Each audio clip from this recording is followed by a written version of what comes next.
नमस्कार दोस्तों, आपका स्वागत है हमारे YouTube चैनल भारतवर्ष की कहानियां पर। आज के इस वीडियो में हम जानेंगे कि ऐसी कौन सी 3 महिलाएं हैं जिन्हें किसी भी महीने में पड़ने वाली एकादशी का व्रत नहीं रखना चाहिए, क्योंकि ऐसा करने से उनके लिए बहुत बड़ा पाप होता है। कम से कम कोई महिला ऐसा पाप न करे। चलिए जानते हैं एकादशी के बारे में। इस व्रत के दौरान किन सावधानियों का ध्यान रखना चाहिए। दोस्तों, वीडियो शुरू करने से पहले आपसे एक अनुरोध है। अगर आपने अभी तक चैनल को सब्सक्राइब नहीं किया है तो चैनल को सब्सक्राइब करें, ताकि श्री हरि और माता लक्ष्मी सदैव आपके साथ रहें। हमें उम्मीद है कि श्री हरि आपकी सभी इच्छाओं को अवश्य पूरा करेंगे। चलिए वीडियो की ओर बढ़ते हैं। एकादशी को श्री हरि का दिन माना जाता है और कहा जाता है कि चाहे आप देवी देवताओं का व्रत रखें, ये आपकी इच्छा है, कोई पाप नहीं होगा। लेकिन अगर आप एकादशी का व्रत नहीं रखते हैं तो यह बहुत बड़ा पाप होता है, क्योंकि इस दिन भोजन में कलयुग का निवास होता है। अगर कोई व्यक्ति इस व्रत को पूरी श्रद्धा और सही तरीके से पूरा करता है तो भगवान श्री हरि उसके सभी दुखों को दूर कर देते हैं। वे खुद उसकी जीवन की सभी बाधाओं को दूर करते हैं। चाहे आप कितने भी गरीब क्यों न हो, श्री हरि आपको इन सभी दुखों से बाहर निकालते हैं। जैसे कि जादुई तरीके से श्री हरि ने आपका हाथ पकड़ लिया है और आपको शुभकामनाएं दी है। यह फल दे रहा है, लेकिन यह तभी संभव है जब आप सही तरीके से व्रत रखें, क्योंकि अगर आपके पास सच्ची आस्था नहीं है तो आपको इस व्रत को भूल जाना चाहिए, क्योंकि इस व्रत को शास्त्रों में महत्वपूर्ण भूमिका दी गई है। लक्ष्मी का आशीर्वाद लेता है, लेकिन साथ ही घर में 3 ऐसी महिलाएं हैं जो गलती से भी एकादशी का व्रत नहीं रखनी चाहिए, वरना श्री हरि नाराज हो जाते हैं और माता लक्ष्मी भी नाराज हो जाती हैं। अगर आप इस चैनल के सब्सक्राइबर हैं तो आप इस वीडियो को देख सकते हैं और अपनी गलतियों को सुधार सकते हैं। अन्यथा जो लोग ऐसी गलतियां करते हैं उन्हें नरक में भी जगह नहीं मिलती है। दोस्तों, हम आपको एकादशी के दिन करने के लिए विशेष उपाय बताएंगे, जिससे आपकी आर्थिक स्थिति में सुधार होता है, जिससे माता लक्ष्मी दोनों हाथों से आशीर्वाद देती है। ये उपाय एकादशी के दिन ही करना है। दोस्तों, पहले कुछ खास बातें जान लें। कौन इस व्रत को रखना चाहिए? सबसे पहले नंबर 1, क्या तलाकशुदा महिला एकादशी का व्रत रख सकती है? तो दोस्तों, ये व्रत सच्चा है। यह श्रद्धा और भक्ति से किया गया व्रत है। पुराणों में कहा गया है कि जब पति और पत्नी एक साथ व्रत रखते हैं तो कई शक्तियां एक साथ आती हैं और महासहयोग होता है।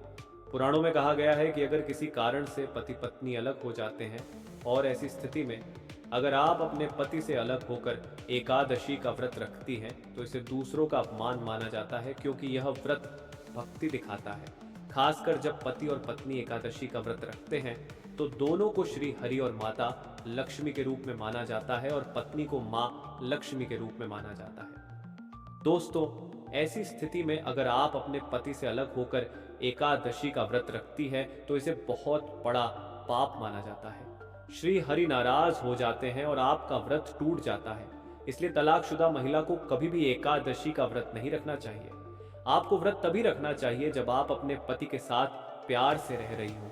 अगर आप अपने पति से गुस्से में अलग हो गई हैं तो इस व्रत को नहीं रखा जा सकता है, क्योंकि इस व्रत के दौरान मौखिक अपमान भी पाप माना जाता है।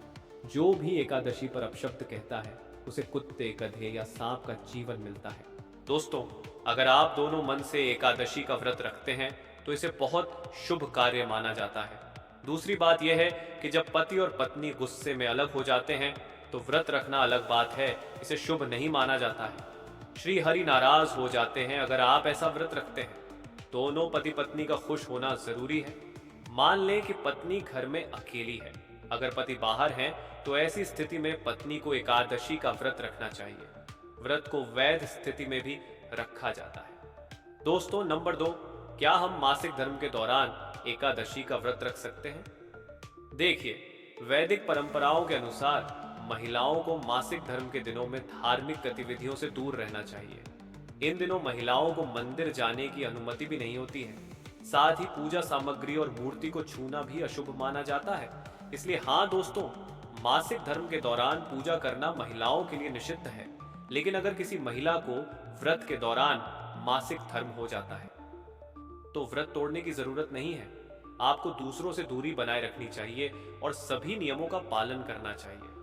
पूजा से दूरी बनाए रखें और बाकी नियमों का पालन उसी तरह करें जैसे आप हर दिन करते हैं। ऐसी स्थिति में आप किसी और के साथ पूजा कर सकती हैं। इससे भी आपको व्रत के वही फल मिलेंगे जो शास्त्रों में उल्लेखित है, क्योंकि यह एक प्राकृतिक चक्र है। इसमें कोई मानव हस्तक्षेप नहीं है और न ही इसमें कोई गलती है। किसी भी कार्य या भगवान में आस्था मनुष्य के मन और विचारों से संबंधित होती है। शरीर सिर्फ एक माध्यम है, इसलिए पूरी श्रद्धा और भक्ति के साथ आप महामारी के दिनों में भी अपने परंपराओं को बनाए रखते हुए सभी नियमों और विनियमों का पालन कर सकते हैं। दोस्तों, अब बात करते हैं नंबर 3। जो लोग कोर्ट मैरिज कर रहे हैं उनके लिए एकादशी का व्रत क्या है। आप देख सकते हैं कि खासकर विवाहित महिलाओं के लिए एकादशी की पूजा बहुत महत्वपूर्ण है।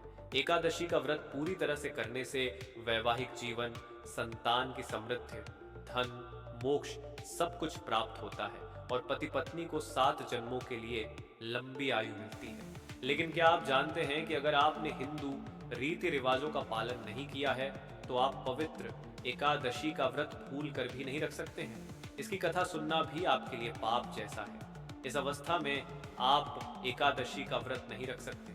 आपको कभी भी एकादशी का व्रत नहीं रखना चाहिए। बिना दूरी बनाए कोई पुरुष या महिला आपके लिए एकादशी पूजा का व्रत नहीं रख सकता है। शास्त्रों में उल्लेख किया गया है कि अगर आपने कोर्ट मैरिज भी की है तो भी आप एकादशी पूजा कर सकते हैं। अगर आप ऐसा नहीं कर पाते हैं तो पहले आपको 7 फेरे लेने चाहिए, तभी आप एकादशी की पूजा या व्रत करने के योग्य होते हैं और फिर फेरे लेने के बाद आप किसी भी धार्मिक कार्य में भाग ले सकते हैं। आप करवा चौथ का व्रत भी कर सकते हैं दोस्तों, और अगर आप ऐसा शास्त्रों के विरुद्ध करते हैं तो इसे बहुत बड़ा पाप माना जाता है। तो दोस्तों, ये 3 महिलाएं थीं जिन्हें गलती से भी एकादशी का व्रत नहीं रखना।